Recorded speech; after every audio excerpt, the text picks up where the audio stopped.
Bonjour à tous et bonsoir à peut-être ceux-là qui vont nous suivre le soir. Je réponds au nom du frère Elvis Mpeta. Je suis bien évidemment un frère bien-aimé de l'église La Borne, la parole vivante, porte de l'espérance située à Ngiringiri, plus précisément sur l'avenue Kassavogo. Alors là, je suis l'un des responsables de la jeunesse, mais aussi de l'ensemble de la grande église au département de l'intercession. Alors aujourd'hui, je me ramène juste à un petit témoignage, je pense, qui va beaucoup faire du bien à quelqu'un, qui va beaucoup édifier quelqu'un et qui va beaucoup plus, encore une fois, rajouter et puis encore une fois agrandir la foi spirituelle de quelqu'un. Alors moi qui vous parle aujourd'hui pour bien commencer ces témoignages, bien évidemment comme vous me voyez aujourd'hui, je suis né à Mbujimayi et là en Mbujimayi on a grandi avec nos parents bien évidemment, avec nos frères et sœurs. Et à l'époque pour déjà commencer pour commencer ces témoignages, à cette époque-là, mon père était quelqu'un des biens, quelqu'un qui travaillait, un homme d'affaires. Il était beaucoup plus dans plusieurs affaires que je ne cesserai peut-être ou je ne voudrais peut-être pas citer, mais c'était quelqu'un qui avait beaucoup d'argent, je peux le dire ainsi, qui était un homme d'affaires. Alors il s'est fait que à une certaine époque, à un certain moment, il a connu une chute dans tout ce qu'il faisait comme affaire. Alors il a eu des problèmes, il a eu des complications dans tout ce qu'il faisait et il s'est fait qu'il devait nous quitter pour aller se chercher ailleurs. Alors là, quand il est parti, nous étions restés avec maman et certains autres frères. Et après, il est parti, il était en train de se chercher, je pense bien qu'il était allé à Lubumbashi, au Katanga. Et là, il était en train de se battre encore une fois, question de revenir, de comment il était sur le plan financier dans les affaires pour qu'il nous prenne encore une fois en charge, question qu'il stabilise au fait son foyer. Alors quand il est parti, il a vraiment pris beaucoup du temps, ça faisait vraiment beaucoup de temps qu'il ne revenait pas, qu'il n'appelait pas ou on n'était vraiment pas en contact. Et par après, à un moment, il a commencé aussi à réagir, il a commencé à appeler. Et nous étions toujours là, de l'autre côté en Mbujimayi et lui à Lubumbashi, au Katanga. Et par après, ils se sont entendus avec maman. Ils se sont dit voilà, que maman aille le rejoindre là-bas avec certains de nos frères, nos deux frères, deux de leurs enfants. Et par après, ils sont partis et maman est allée là-bas. L'affaire ou le problème, c'était que maman aille là-bas pour les soutenir, pour l'aider dans tout ce qu'il était en train de faire comme nouvelles affaires et tout ce qui va avec. Alors maman est partie et maman a commencé à l'aider, maman a commencé aussi à faire certaines choses, maman a commencé à faire certains trucs, maman vraiment l'aider. Et quand ils ont vu qu'ils se sont quand même stabilisés, ils se sont dit d'aller faire encore une fois des affaires, cette fois-ci en Angola. Ils ont quitté Lubumbashi pour aller en Angola. Alors là, c'était beaucoup plus encore une fois avec le but de revenir dans le standing où ils étaient, de revenir dans la stabilité financière qu'ils avaient. Alors lorsqu'ils sont allés en Angola, et après ils ont vu qu'ils étaient devenus stables financièrement et que tout allait bien, ils se sont décidés là, cette fois-là, de nous faire venir à Kinshasa. Et voilà pourquoi vous me voyez même aujourd'hui. On est venu à Kinshasa, moi avec mes autres frères, je pense depuis 2004 ou 2005, si ma mémoire est toujours bonne. En tout cas, si je ne me trompe pas, c'est en 2004 ou 2005. Alors là, nous sommes venus et eux, ils étaient toujours de l'autre côté en Angola. Nous étions en train d'habiter chez une tante, chez la sœur à papa. Alors là, on est resté quand même 2-3 ans. On était là-bas le temps qu'ils reviennent à Kinshasa pour nous prendre et avoir une maison où on pouvait rester avec toute la famille restreinte. Et par après, il s'est passé que ils ont fait cela 3 ou 4 ans après. Maman est venue pour se rassurer, pour nous trouver une maison où on pouvait quitter chez la tante pour aller cette fois-là habiter chez nous à la maison. Alors il s'est fait qu'elle est venue et puis après on a quitté chez la tante. On est allé maintenant vivre chez nous Et on a commencé à faire la vie familiale, une vie familiale ou une vie d'une famille restreinte chez nous à la maison. Et là, je pense qu'on passait des très bons moments. Dieu me faisait beaucoup du bien. On étudiait dans des bonnes écoles. En tout cas, tout était bien, tout était au calme. Alors, il s'est fait que en 2009-10, là maintenant, papa a rencontré cette fois-là une de ses nièces, hein, je pense, une de ses nièces. Et là, ils se sont entendus, ils se sont dit de commencer à travailler ensemble, de commencer à faire des affaires ensemble pour voilà, avoir encore beaucoup de ressources et beaucoup d'argent. Mais cette fois-là, ils étaient ensemble, ils étaient en train de travailler. Et après, il s'est fait que la nièce à papa, cette sœur-là, ou cette tante, je ne sais pas comment je peux l'appeler, et ils ont commencé à travailler ensemble. Là, ils étaient en train de faire, d'acheter des marchandises en Zambie ou Tanzanie, ramener ça au Katanga, vendre et faire toutes ces démarches-là ensemble. Et la maman aussi était là, la nièce à papa et même papa aussi lui-même. Alors, ils ont quand même travaillé pendant un bon moment. Et après, il s'est fait que papa a été escroqué, si je peux le dire de cette manière, par sa propre nièce. Papa avait envoyé de marchandises à l'étranger, en Tanzanie, je pense, ou en Zambie. Alors, au lieu que la nièce à papa fasse venir tout ce qu'ils avaient ou tout ce qu'ils avaient comme marchandises, cela n'est pas arrivé au lieu ou au dépôt ou le dépôt auquel ils avaient. Alors, elle a tout escroqué, elle a fait passer dans d'autres chemins, cela n'est pas arrivé. Et tout l'argent était parti, puisque c'était pratiquement tous les capitales, c'était pratiquement tout l'argent qu'il avait mis pour revenir, pour se ressourcer financièrement, question de reprendre pratiquement sa vie. Alors là, la nièce demande ou s'est dit d'escroquer l'argent. Il a escroqué non seulement toute la marchandise, mais aussi elle a escroqué tout l'argent qui a été misé, qui a été placé pour ces affaires-là. Alors là, papa ne savait plus rien faire. Papa était encore une fois abattu au point même de le perdre.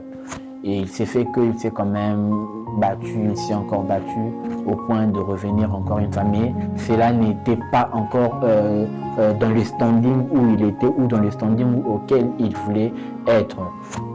Alors là, je me rappelle encore, j'étais en première CO, si je ne me trompe pas, en première. Alors, c'était pratiquement vers la fin de l'année, première CO pour aller en deuxième. En tout cas, je vous assure que avant cela, on était en train de vivre très bien, on avait une très bonne vie, on était en tout cas vraiment bon pratiquement dans tous les domaines. Et arrivé en première CO, il s'est fait que je commençais maintenant à payer le frais avec des difficultés. J'ai commencé à payer des frais avec beaucoup de retard. On ne savait même pas comment vivre. Là, c'était encore le début du pire, si je peux le dire ainsi. Et quand je suis passé, je me suis quand même battu. J'ai fini le frais là de cette année-là pour entrer ou entamer la seconde année en deuxième. Et là, j'ai encore étudié, mais avec beaucoup de difficultés. Là, pratiquement, j'étais resté avec la dette du frais scolaire. Je n'avais même pas fini. Et je suis venu finir après plusieurs mois, lorsque l'année scolaire a pris fin. Et là, la souffrance ou le problème ou la difficulté était déjà en train de prendre place. Et lorsque l'année est finie, et on entre pour passer en troisième, et je crois bien là, c'était en 2012 ou 2011, quelque chose. Et après, il s'est fait que cette année-là, les parents déjà d'eux-mêmes, ils s'étaient dit déjà que non, ça allait être difficile et compliqué que l'on puisse étudier puisqu'ils n'avaient pratiquement pas d'argent, ils ne savaient pas comment étudier, ils ne savaient pas comment nous faire étudier, ils ne savaient pas comment nous envoyer à l'école. Mais déjà, tellement que je suis courageux, moi je me disais que non, je l'ai étudié. Je l'ai étudié, je l'ai étudié. Il ne savait même pas comment me payer les fournitures scolaires, le frais, tout ce qui va avec là. Alors, j'ai quand même fait un effort de mettre la pression. Malgré le peu qu'ils avaient, ils ont payé le sac, ils ont payé le cahier, ils ont payé les stylos, ils ont payé des petites choses qui pouvaient m'accompagner à faire cette rentrée-là. C'était en troisième, là, je faisais la troisième commerciale. Alors, j'ai commencé l'année avec tous les amis, avec tous les autres. Moi, je me disais que j'allais finir. Mais malheureusement, il arrive à un moment, je pense, même pas au milieu même pas au milieu de l'école, ou je ne sais pas, au milieu de cette année scolaire-là, voilà. Tout au début, je pense 1, 2, 3 semaines après, ou même un mois après, que les choses commençaient maintenant à s'empirer. Alors, qu'est-ce qui est arrivé? On commençait maintenant à faire le contrôle de l'année passée, de ceux qui avaient fini le frais scolaire de l'année passée. Et ils ont remarqué, ils ont vu que je n'avais pas fini le frais de l'année passée, c'est-à-dire de la deuxième. Et là, on commençait à chasser. Et la condition, c'était, enfin, l'une des conditions, parmi les conditions, c'était que pour être inscrit à la nouvelle année, il fallait d'abord finir le frais de l'année précédente. Mais malheureusement pour moi, cela n'était pas le cas et je n'avais pas pu finir le frais de l'année précédente. Et après, je commençais à être chassé, tu dois d'abord payer les frais. J'ai fait un effort même de payer les frais de l'année en cours là, mais ils avaient d'abord obligé de payer le frais de l'année précédente. Et c'était compliqué à un point que je ne sais pas comment expliquer. Et après, je suis rentré à la maison, j'ai expliqué le cas. Les parents m'ont dit qu'on t'avait bien dit qu'on n'avait peut-être pas d'argent, on ne savait pas comment faire et tu t'es quand même dit d'aller, mais voilà ce qui est arrivé. Et je me rappelle même, je commençais même à faire, à frauder. Lorsqu'on venait pour chasser certains élèves qui n'avaient pas payé, moi je me cachais soit sous les bancs, soit je partais à la toilette pour me cacher et lorsqu'ils vont sortir, et je vais rentrer dans la salle pour étudier. Et je suis rentré à la maison, je me rappelle même une fois quand j'étais en train d'expliquer cela, il y a l'un de mes grands frères, le berger Rousseau-Zaki, il m'a dit que non, mais ce que tu es en train de faire, c'est pas bien, c'est un péché, tu es en train de voler, et reste seulement à la maison, l'Éternel pourvoira. Alors, j'ai entendu, j'ai commencé à beaucoup pleurer, parce que je voulais tellement étudier, je voulais tellement aller à l'école, je voulais tellement aller étudier, mais les moyens, le frais ne permettaient pas. Mais aussi, n'oubliez pas que je n'étais pas le seul. À cette année, dans cette année-là ou à cette époque-là, j'étais avec mes frères et sœurs, mais qui n'étudiaient pas aussi. Où on était même en train de faire que une personne étudie cette année et l'autre va étudier l'année suivante. C'est-à-dire, on était en train de faire comme des tours, par exemple. Donc, tel étudie cette année et tel autre va étudier, ne va pas étudier l'année prochaine et ainsi de suite. Donc, c'était un peu comme ça. Je me rappelle, à cette époque-là, c'était notre cadette, Ruth, qui étudiait parce qu'on s'était dit que non, voilà, nous, on peut rester et elle, on peut l'envoyer aller étudier et nous, on verra peut-être l'année prochaine. Alors, il s'est fait que cette année, les choses n'ont pas marché. On a complètement chômé toute cette année-là. On n'avait pas étudié jusqu'à la fin de l'année.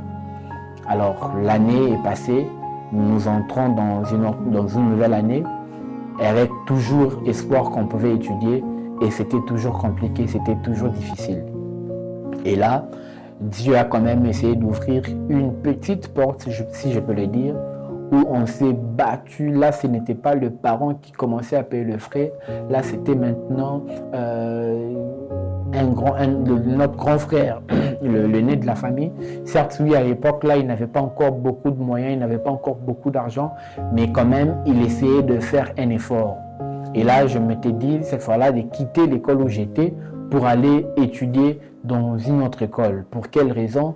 Tout simplement parce que de l'autre côté, je n'avais pas encore fini les frais, j'avais la dette de frais scolaires. Alors, je suis allé étudier dans une nouvelle école où j'ai été inscrit et là, j'ai commencé à étudier, j'ai payé le frais au début. Je me suis battu jusqu'à arriver en 6e des humanités, en 6e commerciale et administrative. Et là, je vous assure que j'ai passé encore des moments tellement durs, tellement compliqués que vous ne pouvez pas imaginer. On arrive en 2017. Alors là, je vais finir, quand même avec ces grands retards. Et je me retrouve qu'il fallait payer. Vous savez comment est-ce que l'année, la sixième demande beaucoup d'argent, tout l'argent qu'on demande pour passer son examen d'État. Et je n'avais pratiquement rien. Et je me rappelle même, on m'a dit une fois, on m'a chassé parce que j'étais en train de faire l'examen, je n'avais pas payé le frais, je n'avais pas fini. On m'a chassé pour aller payer le frais, pour aller chercher l'argent pour payer le frais. Et quand on nous chassait, puisque à l'époque, enfin je sais s'il y en a toujours, hein, on me dit toujours qu'il y a les pourcentages ou les notes qu'on envoie à l'inspection, les notes que l'on prend à l'école où tu es. Je pense qu'on appelle ça le E13. Et on nous a dit que si tu ne travailles pas, si tu ne fais pas des examens, on ne va pas envoyer ton E13 et tout ça là, tu auras des cotes un peu bas et du coup, ça sera vraiment compliqué pour toi. Donc tout ça là, ça s'est compliqué et je suis rentré, j'ai commencé à pleurer. J'ai quitté l'école, on m'a chassé, je suis rentré tout en rentrant en chemin. J'ai vraiment commencé à pleurer, je pleurais tout au long du chemin, et je prends un taxi, je me suis dit je ne rentre pas à la maison parce que même si je rentrais à la maison, maman n'a pas d'argent, papa non plus n'a pas d'argent et je ne sais pas qu'est-ce que je pourrais aller faire à la maison. Alors je me suis dit d'aller chez une tante, ça me fait même rire, d'aller chez une tante, la cadette de chez mon père. Je me suis dit que je peux même aller là-bas, comme ça je peux lui demander l'argent et elle peut m'aider avec l'argent que je peux lui demander. Alors je prends un taxi pour aller, à l'époque elle habitait Mongafula, vers Cité Verte. Je prends un taxi et dans ce taxi-là, je rencontre une maman, c'est une maman je pense. Alors je rencontre une maman, elle remarque comment est-ce que j'étais en train de pleurer en uniforme. Alors elle me pose la question, elle dit « Mais mon fils, pourquoi tu pleures? Qu'est-ce qu'il y a ?» et tout ça là. Et je lui dis que non maman, j'ai un problème, on m'a chassé de l'école, j'ai pas d'argent, j'ai pas de frais, on m'a chassé pour les frais à l'école. Alors la maman avait pitié, elle a eu pitié de moi. Elle m'a demandé comment je m'appelais, si j'étudiais où. Et je lui ai aussi dit. Et par après, elle m'a demandé de lui donner un numéro pour m'aider. Alors à cette époque-là aussi, je me rappelle, je n'avais pas de téléphone, je n'avais pas de numéro non plus. Alors je lui ai remis le numéro de mon grand frère. Mais malheureusement, comme on dit toujours que le malheur ne vient jamais seul, j'ai donné un numéro qui était faux, qui n'était pas vrai. Alors moi, dans ma tête, je me disais que j'avais donné un bon numéro. Je suis rentré à la maison, je suis allé d'abord chez la tante, je lui ai demandé l'argent. Elle n'a pas donné, elle s'est moquée, elle m'a demandé de rentrer. Je suis rentré à la maison avec espoir que la tante, la maman que j'avais rencontrée dans ce taxi pouvait m'aider. J'ai demandé à mon grand frère s'il y a un numéro inconnu qu'il a appelé. Le grand frère a dit non, il n'a pas reçu de numéro inconnu. Et j'essaie de me rappeler du numéro. J'ai demandé, mais est-ce que ton numéro est tel, j'ai appelé. Il m'a dit que non, mais tu as fait une erreur à la place de tel, tu as fait ça. J'ai dit, ah, j'ai fait une erreur, certainement elle a appelé, elle n'a pas pu. Et il y avait quelque chose qui s'était passé là, j'avais quand même trouvé l'argent. Je suis allé, je payais le frais. Et je payais le frais. Et par après, j'ai fini cette année-là et Dieu commençait à faire grâce. Et par après, je suis allé maintenant pour aller m'inscrire à l'université. Je pense que je partais étudier, je me disais que je devais étudier normalement dans une des universités peut-être reconnues, et ici dans la capitale à Kinshasa, mais à cause des frais, je n'avais pas pu non plus. Je me suis dit d'aller étudier dans une autre université qui pouvait être moins chère par rapport aux frais et par rapport aux moyens. Alors là, je pense que j'avais commencé à l'IEC. J'ai commencé ma première année académique à l'IEC. J'ai étudié toute l'année, mais après, je n'ai pas pu finir l'année à cause des frais, tout simplement. J'ai dû arrêter, on m'a demandé d'arrêter le frais. D'arrêter, les études. Et par après, je suis rentré à la maison, je dis que non, mais il n'y a pas moyen, je ne saurais pas, il n'y a pas le frais, donc j'arrête avec les études encore une fois cette année. Et cette fois-là, je me suis dit, bon, je ne peux pas aussi rester à la maison comme ça, je dois aller trouver quelque chose où je peux travailler, même avoir 10 000 la journée ou même la semaine ou le mois, ça peut quand même m'aider. Et là, je suis allé voir une maman d'un ami, Blaise. La maman, c'est une cliente de cette compagnie Albert Calling. C'est une compagnie d'eau ici à Kinshasa. Et là, elle a demandé pour moi. J'ai commencé à travailler là-bas. J'étais engagé comme huissier. Et j'étais payé 6 000 francs la journée. C'est-à-dire je commence à midi pour finir à 23h passées. Alors quand je suis rentré à la maison, j'ai vu que c'était dur, que c'était compliqué. Maman a eu pitié, maman a pleuré, que c'était compliqué, difficile. Et on m'a demandé d'arrêter. Et j'ai arrêté. La prochaine année, je commençais encore à me battre. J'ai trouvé une petite somme là. Je me suis dit non mais je dois encore étudier. Je veux étudier et je dois encore étudier. Dieu va m'aider.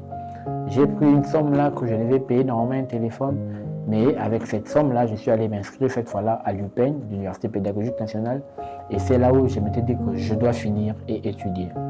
Et par la grâce de Dieu, avec la détermination que j'avais, Dieu a permis que j'étudie, mais aussi Dieu a ouvert une grande porte au travers de notre grand frère, le nez de la famille. Et au travers de lui, Dieu a permis que nous puissions finir, étudier et aller jusqu'à la fin.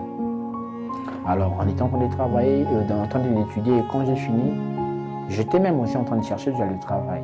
Je me disais, non mais après, Dieu a béni, Dieu a fait quelque chose, je veux aussi travailler. Et cela a fait pratiquement 5 ans où je ne travaillais pas, où j'ai demandé le travail, je ne travaillais pas. Mais après, Dieu m'a parlé au travers de plusieurs hommes de Dieu. Et Dieu me dira cette fois-là que tu vas travailler même avant de finir tes études. Je me disais, mais Seigneur, comment cela va arriver? Comment cela peut... comment ça va se faire? Comme peut-être Marie pouvait le dire. Comment cela se fera-t-il? Et je me suis posé toutes ces questions. Mais comment cela se fera-t-il? Je suis en train de travailler, d'étudier. Est-ce que je pourrais trouver un travail facilement? J'étais en train de prier. J'avais des messages, j'avais des promesses que Dieu m'avait faites. Et par après, je commençais à chercher du travail, je commençais à toquer par-ci par-là. Au travail de mon grand frère, bien évidemment, Michel Moumba, Dieu a ouvert encore une grande porte. Moi qui autrefois étais en train de chercher un travail, je vous assure que Dieu ne m'avait pas donné un seul travail, ou Dieu ne m'a pas donné un seul travail. Moi qui cherchais l'autre fois un travail, mais par la grâce de Dieu, Dieu m'a accordé 2 travails. C'est pour dire à quelqu'un, je suis déjà en train de chuter, c'est que dans tout ce qu'on peut avoir comme témoignage, dans tout ce qu'on peut entendre dans ces témoignages, rassurez-vous, ou la chose que j'aimerais que vous puissiez comprendre, c'est que les promesses de Dieu, toutes les promesses de Dieu, même si elles tardent, elles finiront toujours par s'accomplir. Alors que j'étais en train de recevoir des messages, de prophéties, de promesses que Dieu me faisait, je me posais des questions, comment cela se fera-t-il? Mais je ne savais pas que c'est lui qui donne la promesse. La Bible dit qu'il est fidèle et il finit toujours par l'accomplir.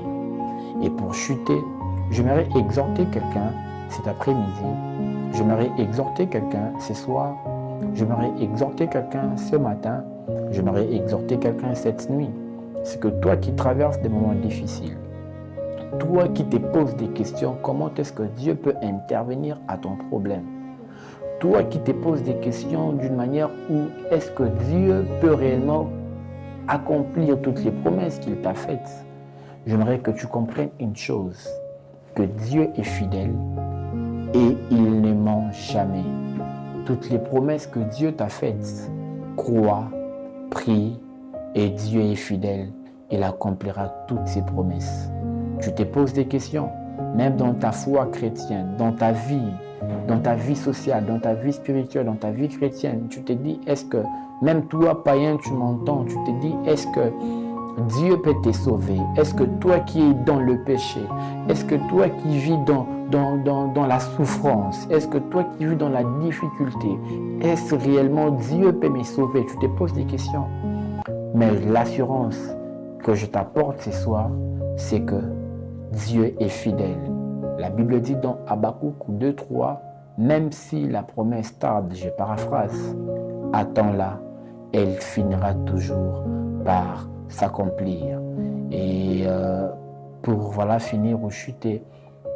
Je crois que toi qui m'entends, toi qui m'écoutes, toi qui me suis encore une fois en ces moments, j'aimerais t'aider, j'aimerais aussi que tu aies cette foi, que tu aies cette assurance que Dieu est fidèle. Peu importe les années que cela a pris. Moi, j'avais pratiquement près de 8 ans dans la souffrance. Mais la 9e année, Dieu a fait quelque chose. Et j'aimerais te rassurer que Dieu est fidèle. Dieu te connaît. Dieu connaît le moment dans lequel tu es en train de passer. Dieu voit le chemin par lequel tu es en train de traverser. Dur ou facile, difficile ou compliqué. Mais l'assurance c'est que Dieu est fidèle. La Bible dit qu'il n'est pas un homme pour mentir, ni un fils de l'homme pour se repentir. Ce qu'il dit, il finit par l'accomplir. Que Dieu vous bénisse. Bonne soirée, bonne journée, bonne nuit, peu importe le moment ou les heures auxquelles vous me suivez. Mais je prie que Dieu vous fasse beaucoup du bien et que Dieu exauce toutes vos prières et surtout toutes les promesses qu'il vous a faites, que cela finisse par s'accomplir. Que Dieu vous bénisse. C'était votre frère Elvis Mpeta et merci beaucoup. Que Dieu vous bénisse.